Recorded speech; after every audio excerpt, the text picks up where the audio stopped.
Fly home, don't say a word to mom or your brother. That warning lit up my phone at 6:47 a.m. At that exact moment, I was standing on a balcony at a Hilton Head resort, watching my mother laugh for the first time in 21 years because of some joke my brother made.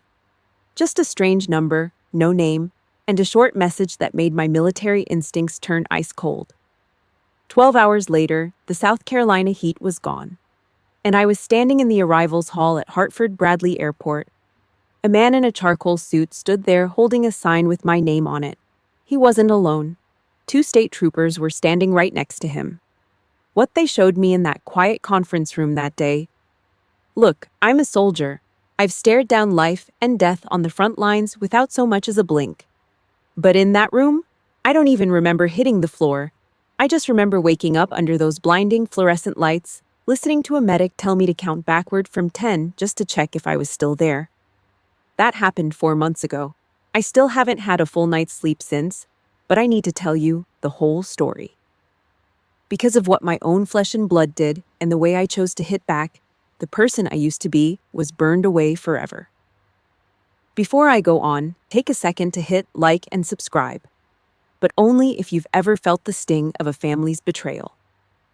And I really want to know, where are you listening from? Drop your city and your local time in the comments. My name is Captain Juliet Beard. I'm 32 years old. This is the story of how my mother and brother planned to wreck my life, and how the truth ended up being the only thing that saved it. Now, let me take you back to a rain-soaked November night in Connecticut. The night they stripped me of my rank as a daughter. I was only 11 years old. Tuesday, November 14th, 2003. I remember the date because the air in Connecticut had that sharp, metallic bite that usually precedes a heavy snow. Instead, it just rained. I pushed the front door open, my small hands fumbling with the deadbolt. Inside my jacket pocket was a folded piece of paper, a museum permission slip for the 5th grade field trip. It was a small thing. All I needed was a signature and $3. $3. That was the price of my world back then. Margaret was standing at the kitchen island, the cold light reflecting off the gray granite. She didn't look up when I came in. She never did. The phone was pressed to her ear, her fingers tapping a rhythm on the stone. Her voice was flat, devoid of any inflection, like a recorded weather report that didn't care if the storm killed you. "It's done," she said into the receiver. "She's leaving tonight." She set the handset down on the granite with a dry, hollow click. I stood there, holding that permission slip so tight the edges dug into my palm. I was waiting for something. A nod, a scold for being late. Anything that proved I was a person and not just background noise. But Margaret's eyes just slid over me, the same way they'd look at a piece of furniture that didn't fit the room anymore. "Get your things together." The order was issued without a glance. Dean, my older brother, stepped out from the living room.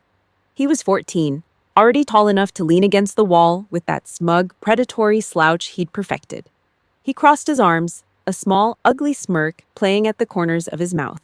He didn't ask why. He didn't try to stop her. He just watched, enjoying the show. Margaret reached into a drawer and pulled out a heavy-duty black leaf bag, the kind people use for yard waste. She shoved it into my chest. No suitcase, no, "I'm sorry," just the rustle of cheap plastic. I went to my room and shoved a few shirts and a pair of jeans into the bottom of that bag. My hands weren't shaking yet. I was in shock, moving like a ghost through my own life.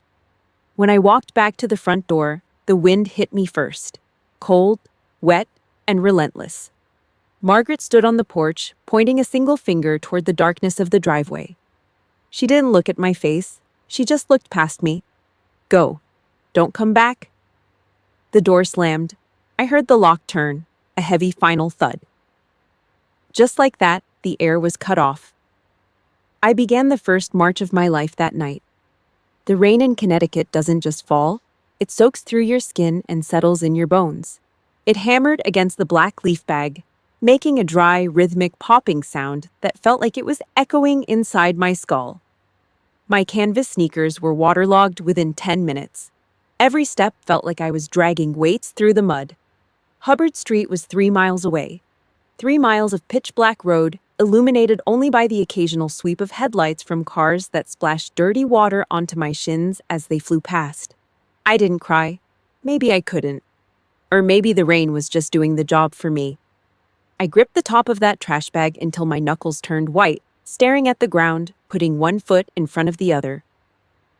That was my first real survival lesson. No one is coming to save you. If you want to get somewhere, you walk until your feet bleed. It was 9:20 p.m. when I finally collapsed onto the porch of the small Cape Cod house on Hubbard. My legs gave out. I sat there, shivering, clutching that wet bag of rags like it was a treasure. The porch light flickered on, cutting through the dark. The door opened. Walter Ashford stood there. He was a man who lived in grease-stained flannels, a retired mechanic who spoke more with his hands than his mouth. He stopped dead when he saw me, a dripping 11-year-old mess huddled at his feet. He didn't pick up the phone to scream at Margaret. He didn't ask a single question. He just dropped to one knee on the hardwood, letting the freezing rain from my clothes soak into his shirt. He didn't care about the floor. He didn't care about the mess. He pulled me into an embrace that smelled of engine oil, Old Spice, and safety. He held me so tight I could hear his heart beat through the heavy fabric of his coat. "You're home now, my little bird." His voice was a low rumble against the top of my head. It was the last warm hug I would receive from anyone sharing my blood for the next 21 years. I didn't know it then, but Walter had already begun building the legal fortress that would eventually save me. I was safe. But as I looked back at the dark road, I knew the girl who had walked those 3 miles was gone. The daughter was dead. The soldier was just beginning to wake up. Walter's house was my tactical repair station.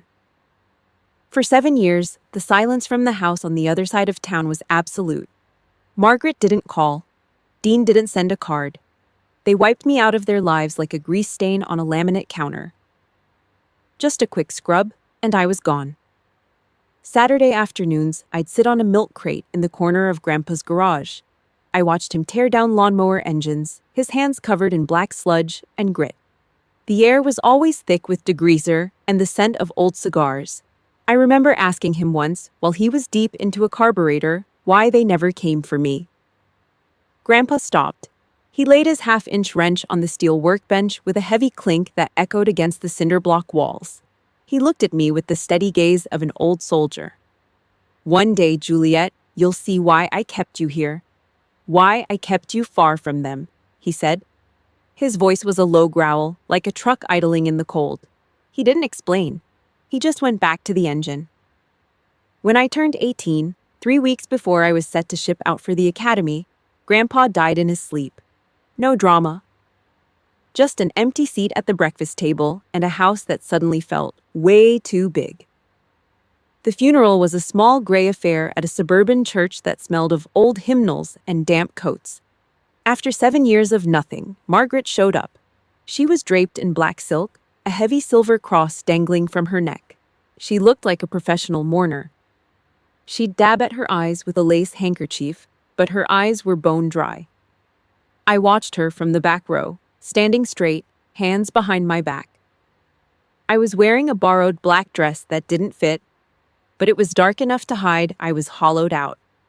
For 2 hours, she played the part of the grieving daughter for the neighbors.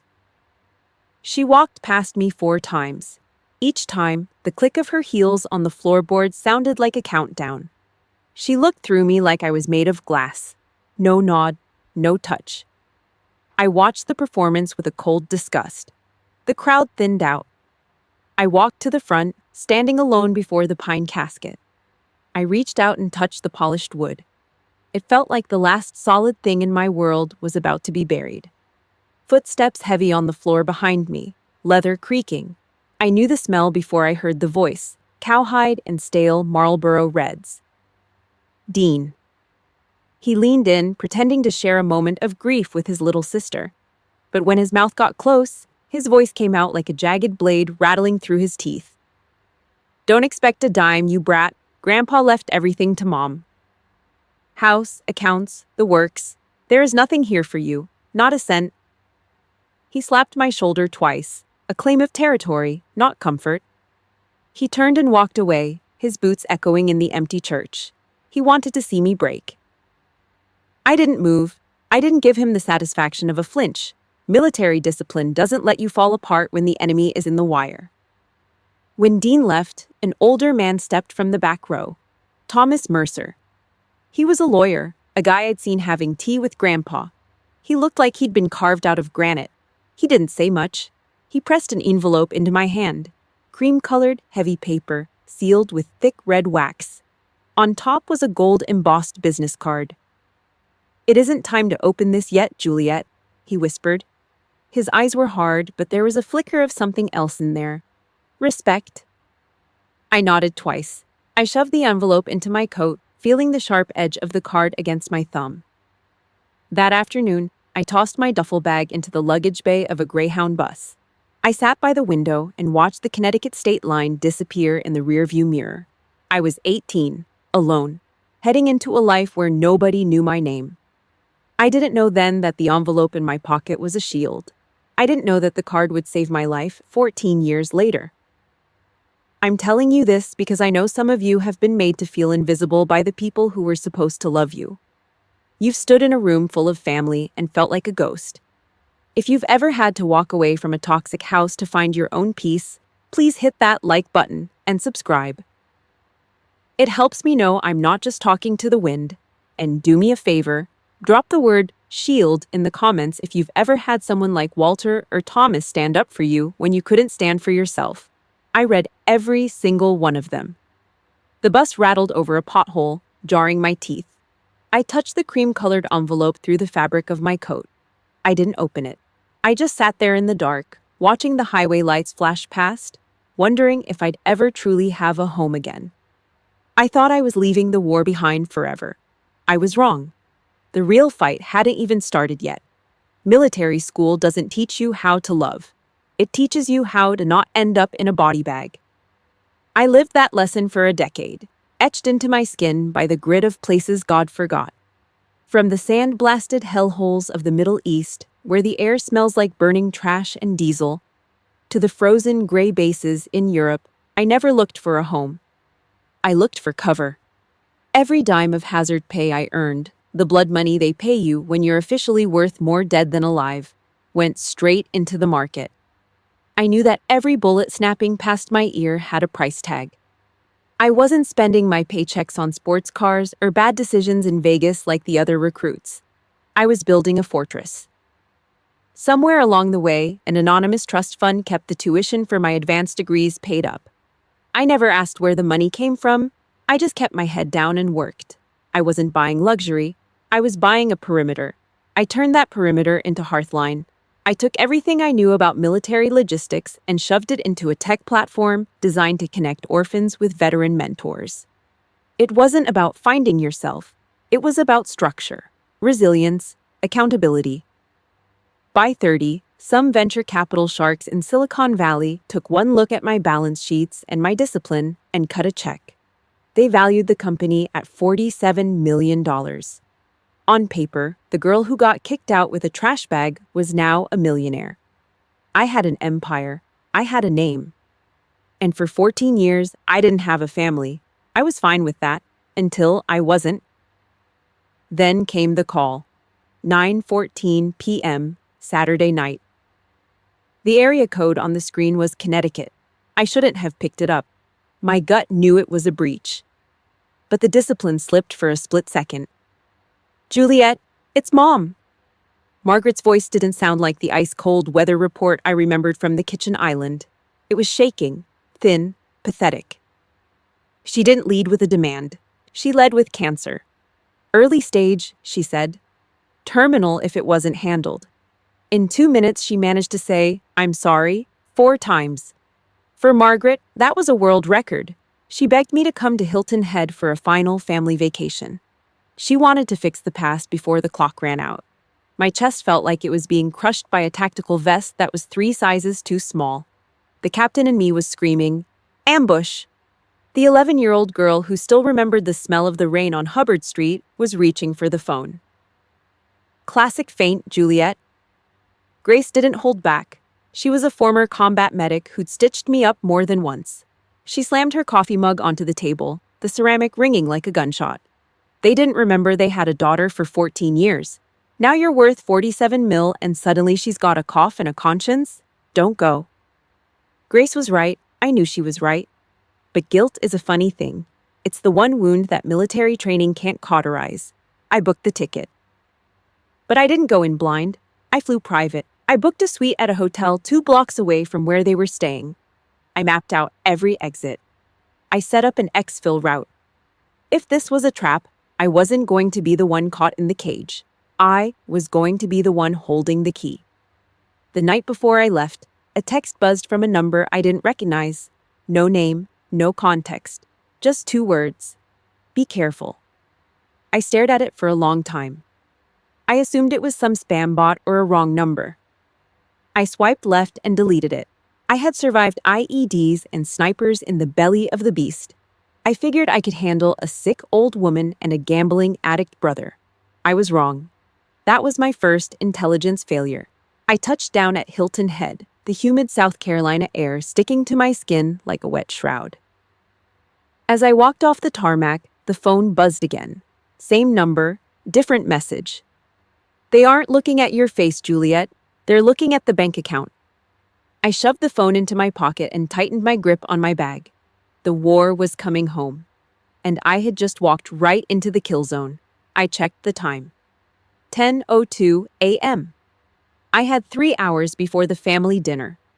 3 hours to decide if I was the guest of honor or the sacrifice. I walked toward the rental car, my back straight, my eyes scanning the perimeter. In the distance, I could hear the ocean. It sounded like the static on a dead radio. I wasn't here for a vacation. I was here for a debriefing. And if Margaret wanted to play the cancer card, I was going to make sure I saw her medical records before I saw her tears. I didn't get to 47 million by being soft. I got there by being the one who didn't blink.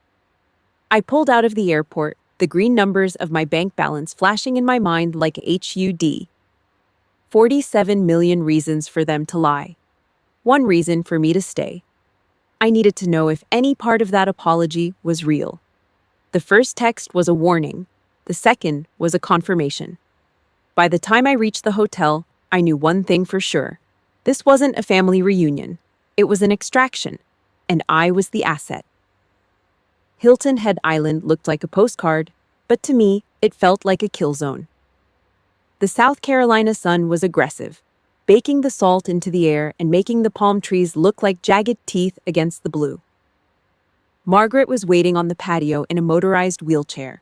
She had a designer silk scarf wrapped tight around her head, playing the role of the frail, terminal mother to absolute perfection. Dean sat next to her, looking bloated in a polo shirt that probably cost more than his monthly rent. Beside him was Amber, his latest girlfriend, a woman with sharp, hungry eyes that spent the whole afternoon inventorying the price of my watch and the cut of my boots. Margaret made sure her voice carried to the neighboring tables in the resort lobby. "My daughter is finally home after all these years," she'd say, loud enough for the tourists to hear, her voice cracking just enough to sell the lie. She was building the narrative, setting the stage so that if things went south, I'd be the cold-hearted runaway and she'd be the saintly victim. I didn't correct her. I just sat there, spine straight as rebar, hands resting flat on the tablecloth. I watched Dean's eyes. They weren't looking at a sister they'd missed. They were calculating the ROI on a $47 million asset. Dinner was a slow-motion interrogation. The smell of burnt shrimp from the resort grill hung heavy in the humid air, mixing with the soulless, rhythmic thud of the Atlantic waves hitting the shore.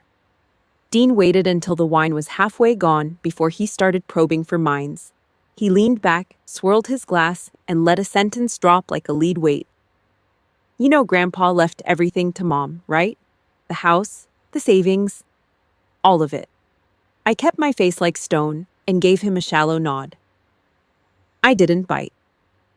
My phone buzzed in my pocket. I pulled it out under the table. It was the same unknown number from the night before. "Has your brother asked about the money yet?" I took a screenshot and shoved it back into my pocket. By 11 p.m., I was done with the theater. I stepped out onto the darkened balcony of my room, but the air was too thick to breathe. I walked down the back hallway toward the vending machines, keeping my footsteps light.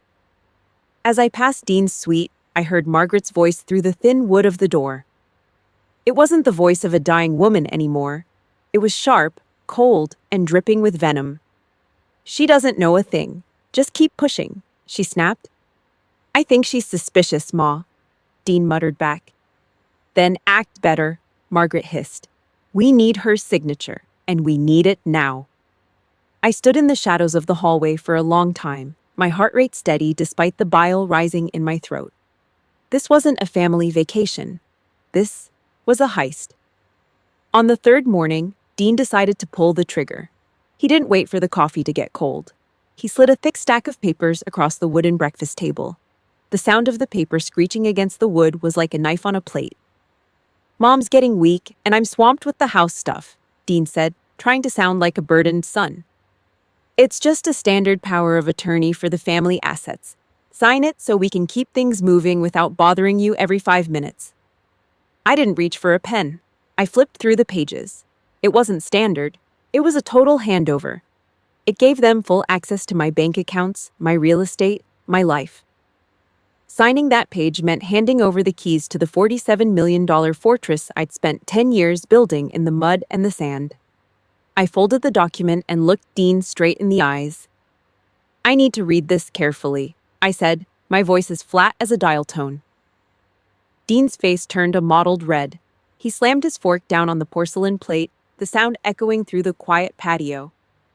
"Don't you trust your own family, Juliet?" I didn't answer. I just stood up and walked away. Back in my room, I took high-res photos of every single page and sent them to a JAG officer I'd served with in Europe. 10 minutes later, the reply came back in one line. "Do not sign. This gives him total control over everything you own." Almost instantly, a third text from the unknown number lit up my screen. "Fly home. Do not say a word to them. Go now." The sender claimed to be someone my grandfather trusted. I had two choices: stay and fight people who shared my DNA, or listen to a stranger. I chose survival. At 4:30 a.m., while the resort was still dead silent and the only sound was the indifferent hiss of the tide, I packed my gear. I didn't use the elevator. I took the back stairs, my duffel bag over my shoulder, moving like a ghost through the service exits. I didn't check out at the front desk. I just walked to the curb and caught an Uber to the airport in the pre-dawn gray. As the plane's engines roared and the wheels left the tarmac, I took one last look at the South Carolina coastline. I reached into my pocket and pulled out my phone. It was vibrating with back-to-back calls from Dean. I didn't answer. I didn't send a text. I just held the power button until the screen went black. The vacation was over. The war had officially moved into the tactical phase.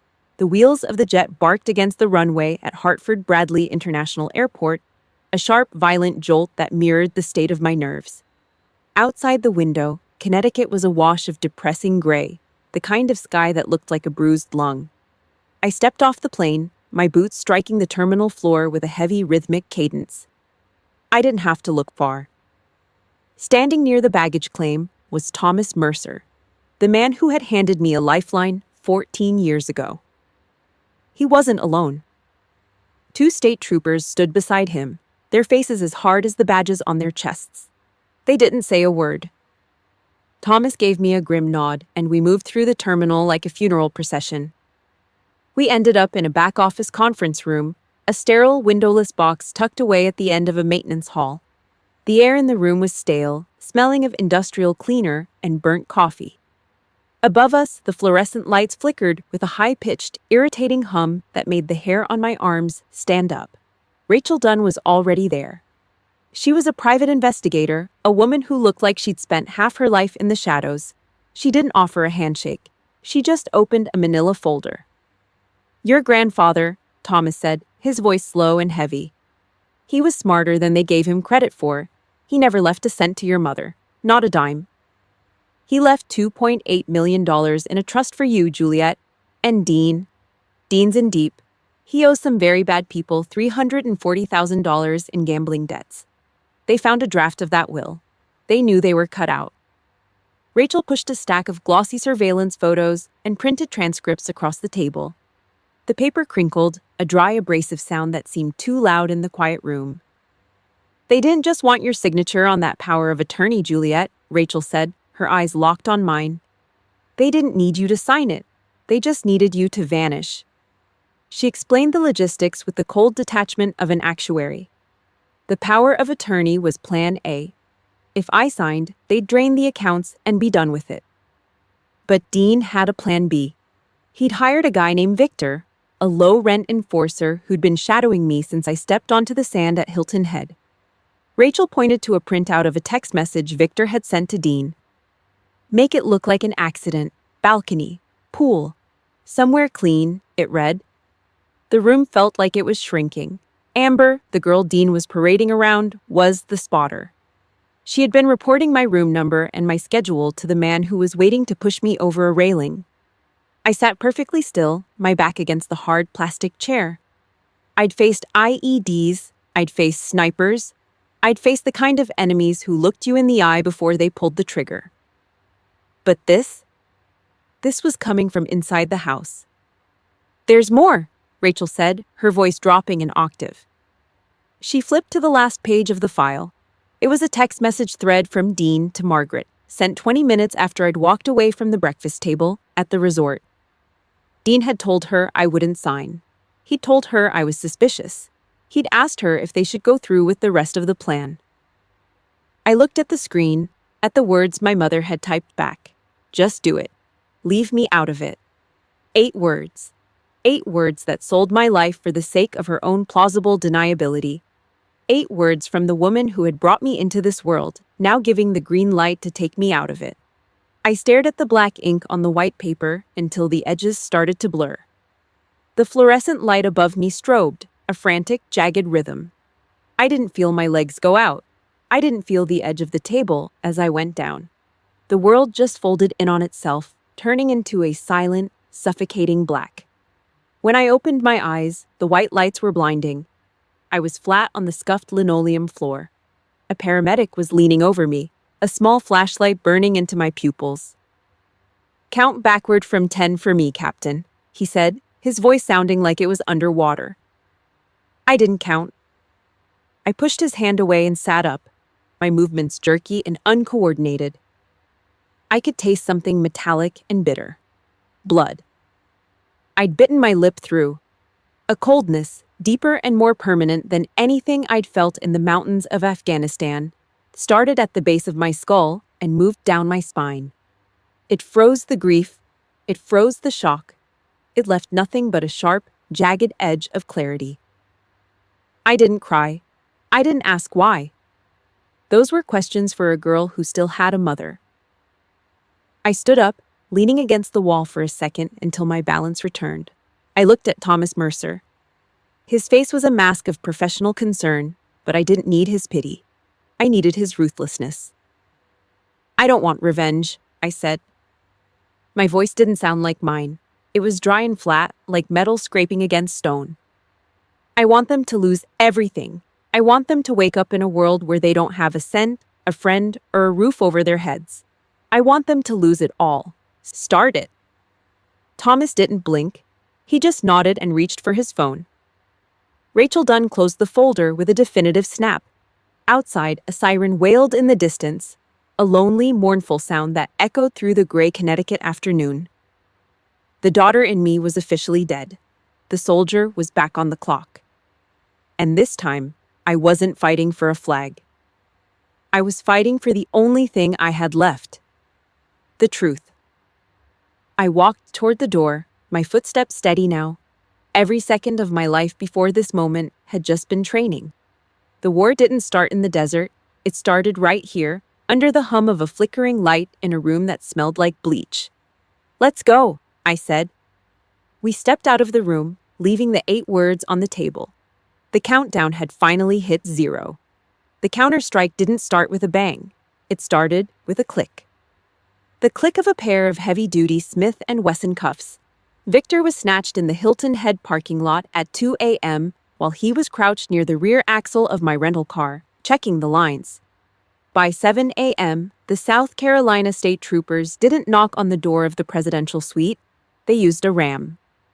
While Dean was being pressed face down into the plush beige carpet, Margaret was in the room next door, screeching at the top of her lungs.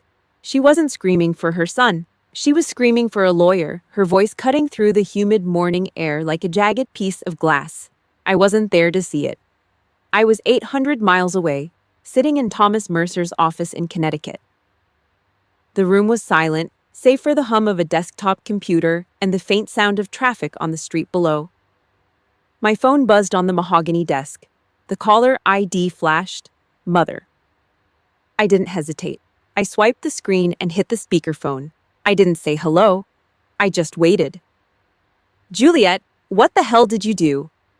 Margaret's voice rumbled through the speaker, distorted by rage. She wasn't dabbing her eyes with a lace handkerchief anymore. She was spitting venom. You want to kill your own brother? You want to see him rot in a cell over a misunderstanding?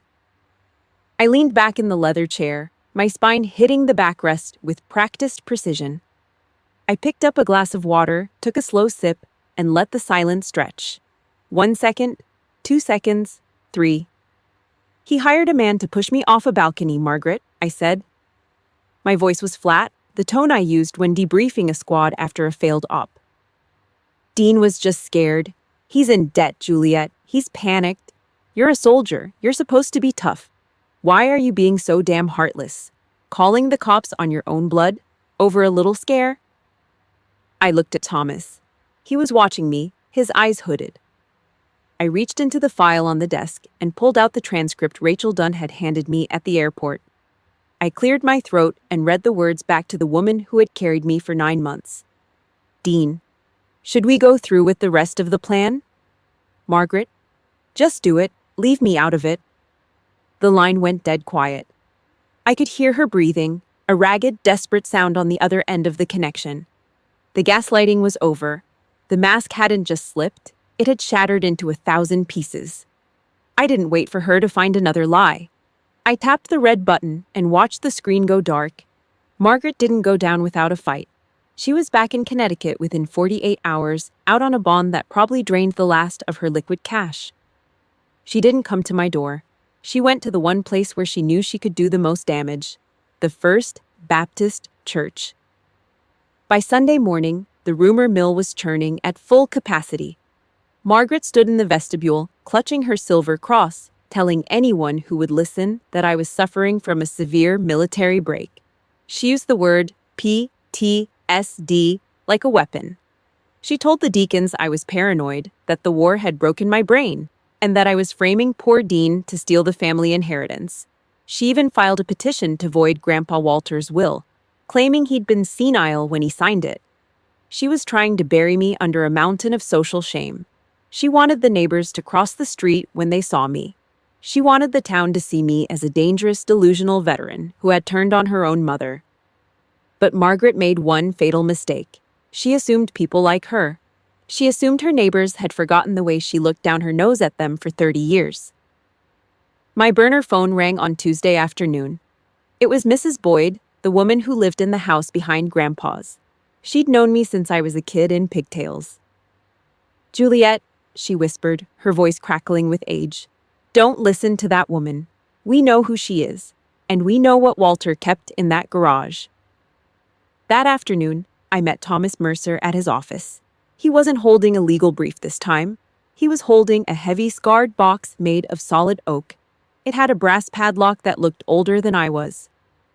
Your grandfather gave me strict instructions, Thomas said. He slid a rusted iron key across the desk. It made a sharp, metallic sound against the wood.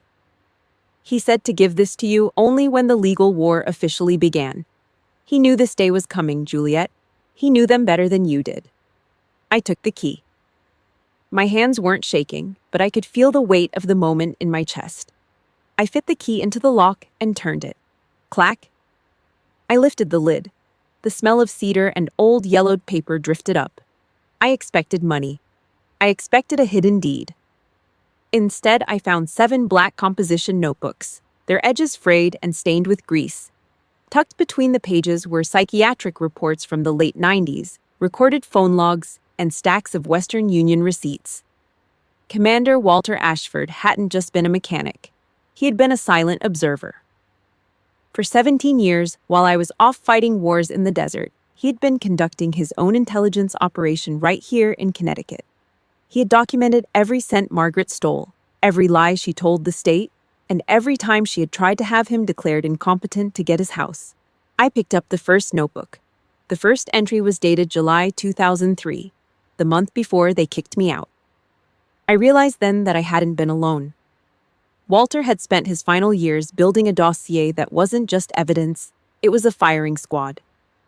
"Thomas," I said, my fingers tracing the jagged handwriting of a man who had loved me enough to go to war with his own daughter. "Yeah, Juliet." "Call the prosecutor. We're moving up the timeline." I closed the box. I could hear the rain starting to hit the window pane, the same rhythmic tapping from that night on Hubbard Street. But I wasn't the girl in the rain anymore. I was the storm. The journals were a roadmap of every sin Margaret Beard had ever committed. And I was going to read every single one of them into the public record.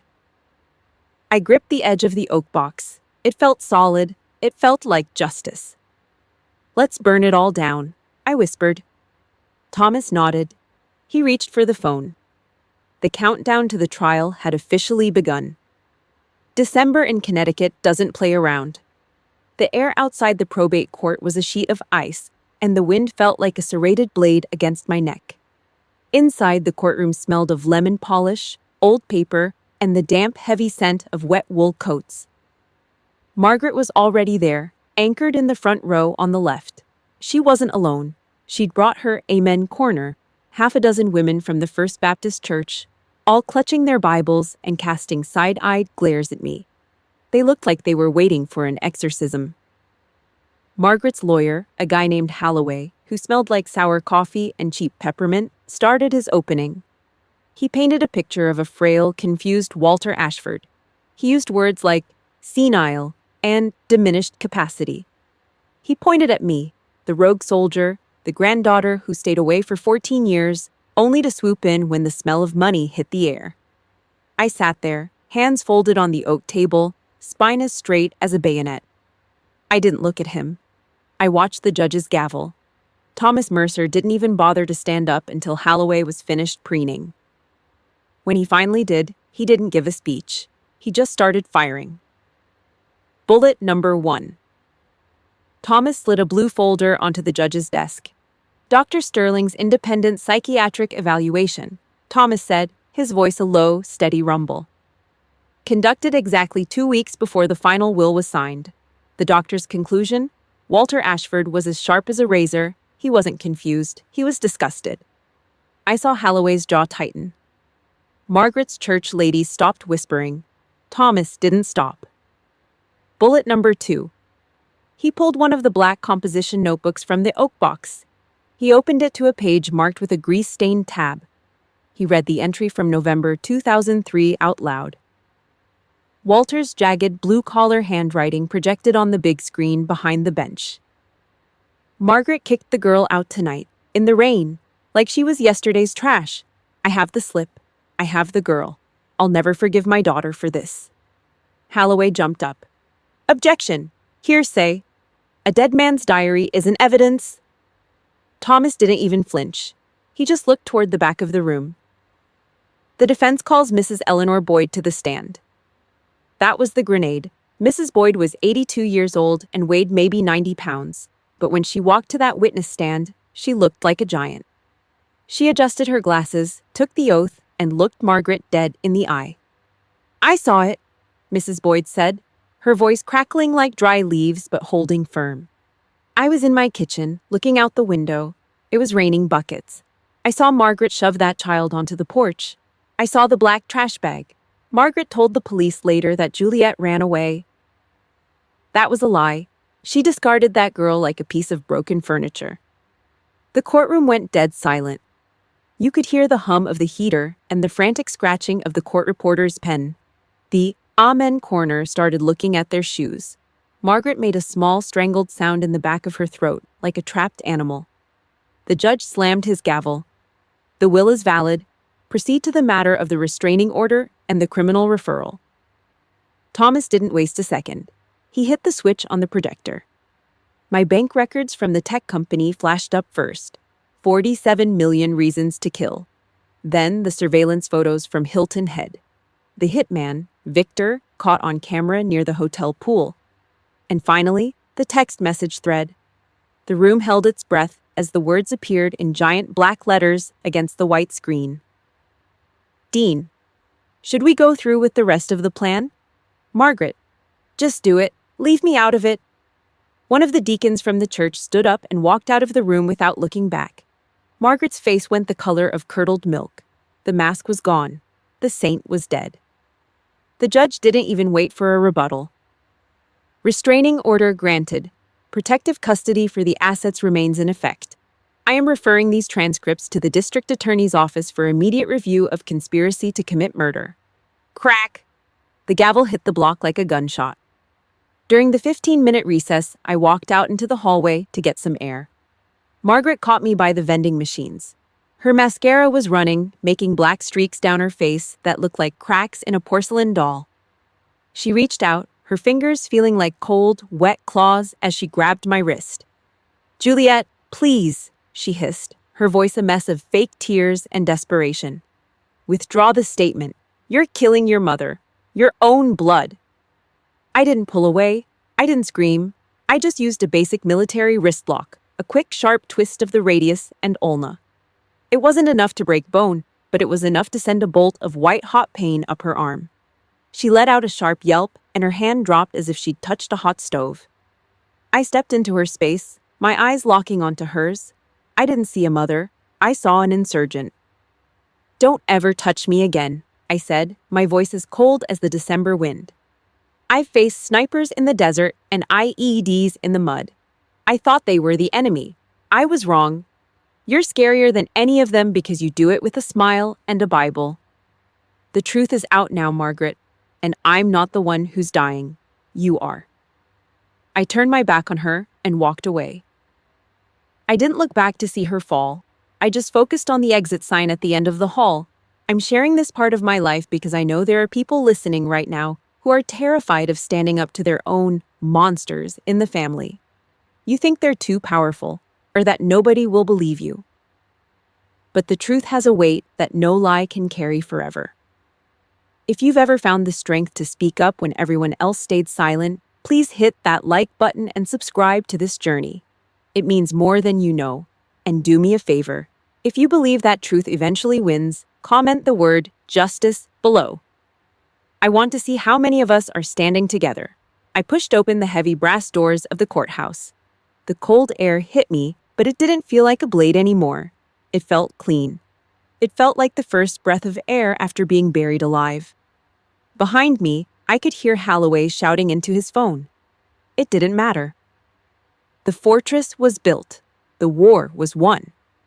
But as I reached my car, I saw Thomas Mercer standing by the bumper, holding a single cream-colored envelope. The wax seal was still intact. "There's one more thing Walter wanted you to see," he said. I looked at the envelope.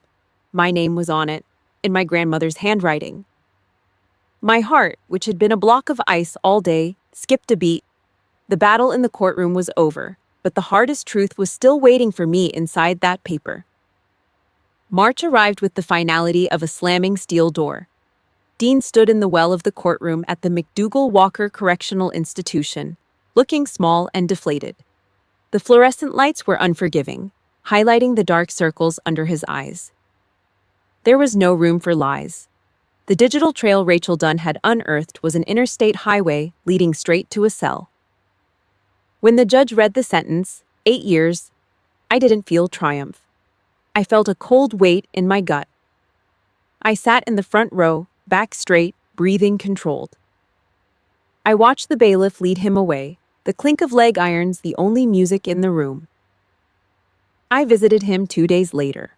One last time. I sat behind a plexiglass partition that smelled of industrial soap. Dean sat across from me in an orange jumpsuit 3 sizes too big.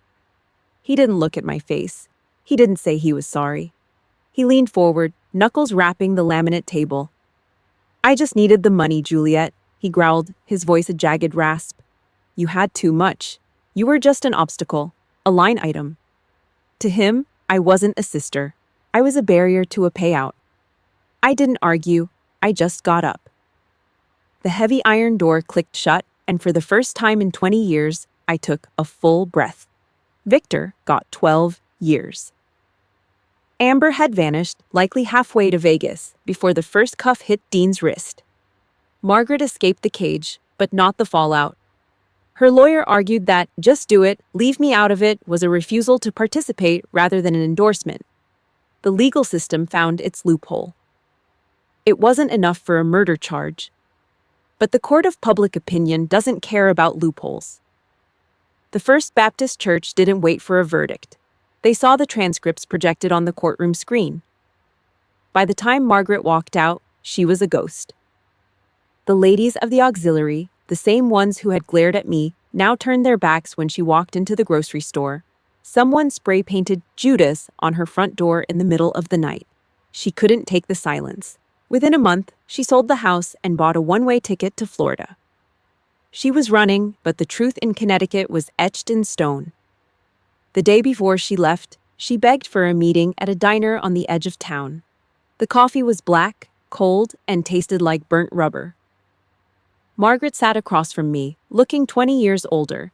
Her hair was a mess of gray. I didn't wait for the theater.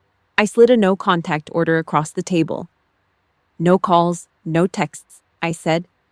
My voice was as dry as a desert wind. If you come within a mile of me or try to use my name, I'll have Thomas Mercer put you in a hole so deep you'll forget what the sun looks like. Margaret touched the edge of the paper. I'm your mother, Juliet. You can't cut the cord. We're blood. I looked at the woman who had watched an 11-year-old girl walk into a storm. I looked at the woman who had greenlit a hitman. You were my mother, I said. I didn't raise my voice. You chose to stop a long time ago. Today, I'm just honoring your choice. I stood up. Margaret buried her face in her hands, a low sob escaping her throat. I didn't feel hatred. I felt nothing. I reached into my pocket and pulled out a $5 bill and 3 ones. I slapped them onto the glass tabletop. They hit the surface with a crisp sound. $8, I said. 5 for the coffee. 3 for the permission slip you never signed back in 2003. And the rest? The price of the 8 words you used to sell me out. We're even. I walked out and didn't look back. The air was crisp, smelling of pine and damp earth. The war was over. The boundaries were set. I went back to Grandpa Walter's house that evening to start the real work. The estate was settled, but the house was full of ghosts. I started in the garage, clearing out old tires. I noticed a section of floorboards that didn't sit right. The wood was scarred, with a faint gap near the workbench. I grabbed a crowbar. I pried the board up, expecting old tools. Instead, I found a metal ammunition can wrapped in plastic. I pulled it out, my pulse thrumming. I popped the latch. Inside was a photograph of my father, a man I was told died before I was born. But on the back was a date from 3 years ago, and a phone number with a Florida area code. My hands started to shake. The war wasn't over. It was just changing fronts. I looked at the number, then at the photo. My father was alive, and Margaret was heading exactly where he was. The real extraction began. I reached for my phone, but stopped. I didn't need a lawyer. I needed a scout. Walter had known. He had always known. The box wasn't just a firing squad. It was a map. It led to the man who abandoned me. I gripped the crowbar, the steel biting into my palm. I wasn't a daughter anymore. I was a hunter. I moved back to the Hubbard Street house in late spring. The place was a tomb of old memories and thick dust. It was time to gut it. I needed to rip out the rot, the old wallpaper, and the smell of a life lived in shadows. I started in Walter's bedroom. The air was stagnant, smelling of cedar and stale winter. I was prying up the floorboards near the closet, the crowbar groaning against rusted nails. Then the steel hit something that didn't sound like wood. A dull, heavy thud. I cleared the dirt. There was a hidden compartment built into the floor joists. Inside sat a thick accordion file, wrapped in plastic to keep out the damp. Thomas Mercer never mentioned a secret stash. I sat on the cold floor and flicked on my tactical flashlight. I pulled out the first stack of papers. My heart did a slow roll. Petition for grandparental custody, dated December 2003. 1 month after I'd arrived with that black trash bag. It wasn't just one filing. There were 17. 17 separate, bloody attempts to take me away from Margaret. 2003, 2004, 2005. Every single year until the day he died in 2010, Commander Walter Ashford had been in family court. He had been fighting a war I never knew was happening. I read the transcripts, eyes burning. Margaret had played the system perfectly. She'd stood in her Sunday best, clutching a Bible, and painted Walter as a senile, grease-stained mechanic who couldn't raise a girl. She told the court he was unstable, a drunk. She used my silence, the silence of a terrified kid, as proof I was better off with her. 17 times a judge scribbled a denial. 17 times Walter walked out of that courthouse, drove home, and picked up a wrench. He looked me in the eye every afternoon and never let a drop of that bitterness spill. He'd fought 17 campaigns for my soul and lost everyone on paper. But he kept me fed. He kept me warm. He traded his own dignity, letting the town think he was a failure, just so I could grow up thinking I was a normal kid. He was a soldier who never retreated, even when the hill was lost. Tucked at the bottom was a yellowed sheet of paper. The handwriting was ragged. Juliet, my little bird, I failed you 17 times. I couldn't give you a name that wasn't tied to her. When you find this, take the money. Build the things I couldn't. Make a home that no one has the right to kick you out of. Not her. Stand your ground, Captain. The ice shattered. For the first time, the professional mask fell off. I didn't just cry. I broke. I sat in that dusty room and sobbed into the plastic file until my lungs felt full of jagged glass. My grandfather hadn't just given me a roof. He'd spent his last years trying to buy me a life. He was the only person who had ever truly stood guard over me. I'd spent a decade thinking I was an unloved charity case. 3 months later, the renovation was done. The house on Hubbard Street was a fortress of peace. It was a Friday afternoon, gray and leaking a cold drizzle that felt like that night in 2003. I was in the kitchen when I saw a figure through the window. Margaret. She was standing across the street, huddled under a plastic poncho. She looked shrunken. The arrogant tilt of her head was gone, replaced by the look of a stray dog. She was staring at the porch, eyes wet, searching for an opening. The 11-year-old girl in me, the one who still wanted to believe in a mother, felt a pull toward the deadbolt. But the captain took over. I didn't open the door. I walked onto the porch and stood at the top of the steps. I didn't grab a coat. I let the rain hit my face. I stood with my shoulders back and my chin up. I stood guard. I looked her in the eyes across the wet asphalt, and I shook my head. One slow, deliberate no. No more entries, no more breaches. Margaret's face crumbled. She looked down at her sodden shoes and turned. She started walking away, footsteps splashing in the puddles. This time, I wasn't the one walking into the dark. I watched until she was nothing but a smudge against the rain.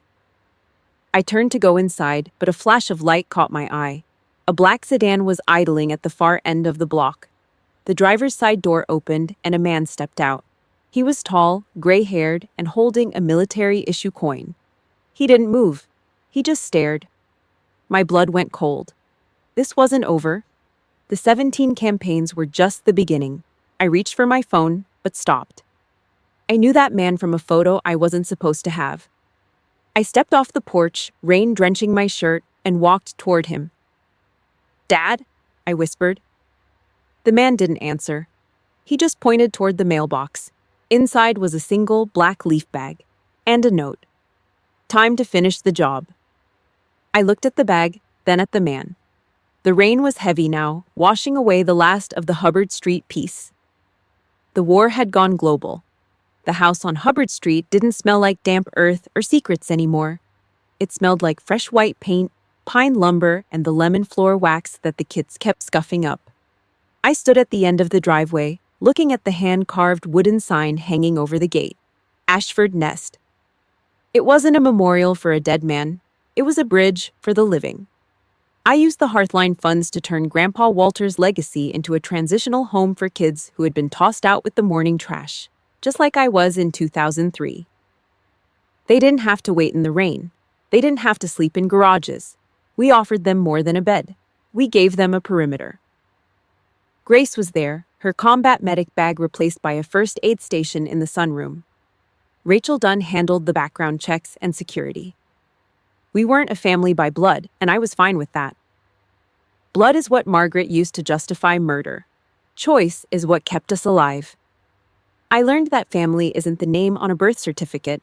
It's the person who grabs your hand when you're standing at the edge of a cliff and doesn't let go, no matter how hard the wind blows. For the first time in my adult life, I wasn't just a soldier, I was Juliet. But lowering your guard is harder than taking a hill in a sandstorm. I started therapy on Tuesday mornings in an office that smelled like lavender. I had to learn how to put the weapons down when there wasn't an enemy in the room. I had to realize that surviving isn't the same thing as being okay. You can dodge every bullet on a battlefield and still be bleeding out from a wound you can't see. The truth was a jagged pill, but I needed it. I needed to scrape away the rot that Margaret and Dean had left behind. I needed to cauterize the memories of that night on the porch. Now, I don't wake up at 3 a.m. checking the locks or waiting for a text from a burner phone. I just sleep. 1 year after the judge slammed his gavel and ended the war, I sat on the front porch with Thomas Mercer. The Connecticut afternoon was warm, the air tasting like cut grass. Thomas reached into his briefcase and pulled out a single, cream-colored envelope. The wax seal was a deep, dried blood red. "Rosemary gave me this during the funeral," Thomas said, sliding it across the table. "She told me you weren't ready at 18. She said you'd need it when the dust finally settled." I picked it up. The paper felt heavy. I ran my thumb over the wax, then snapped it. The sound was crisp, like a dry twig breaking. Inside was a letter from my grandmother, Rosemary. Her handwriting was elegant, a contrast to Walter's rough scrawl. "Juliet, don't let the hate win," she wrote. "Don't let Margaret's darkness turn you into a version of her. She doesn't own your heart. Build your own nest. Fill it with people who choose you, just like you choose them. Your grandfather and I, we chose you every single day. We still do." I folded the letter and tucked it into my pocket. I looked out at the lawn where 3 boys were kicking a soccer ball around, their laughter echoing off the neighbor's siding. The sky was a clear, brilliant blue. The weight that had been sitting on my chest since I was 11 years old finally evaporated into the humid air. If you're listening right now, and you're trapped in a house where they treat you like a tool instead of a human being, listen to me. Leaving isn't a betrayal. It's a rescue mission. Setting a boundary with your own blood isn't heartless. It's being honest. You don't owe anyone an explanation for protecting your own soul. You don't have to stay in a burning building just because you know the people who lit the fire. My name is Juliet Beard. They tried to take my money. They tried to take my sanity. They even tried to take my life. But in the end, they only managed to take their own masks off. I am the one standing on the porch. I am the one holding the keys. I am the one who gets to decide who comes through that door. The war didn't break me. It just showed me what I was made of. And it turns out I'm made of more than just their mistakes. I'm made of Walter's grit, Rosemary's grace, and my own iron will. I stood up and walked toward the kids, the grass crunching under my boots. One of them kicked the ball too hard and it rolled to my feet. I trapped it, looked back at the house, and smiled. The red flag on the mailbox was down. No more warnings, just a quiet Friday. Thank you for being part of this journey, for standing with me. Keep your own perimeter secure. Protect your peace like it's the most valuable asset you own. I took a deep breath of the clean air. The door was open, the lights were on, and for the first time, I was truly home. Extraction complete. We are clear for takeoff.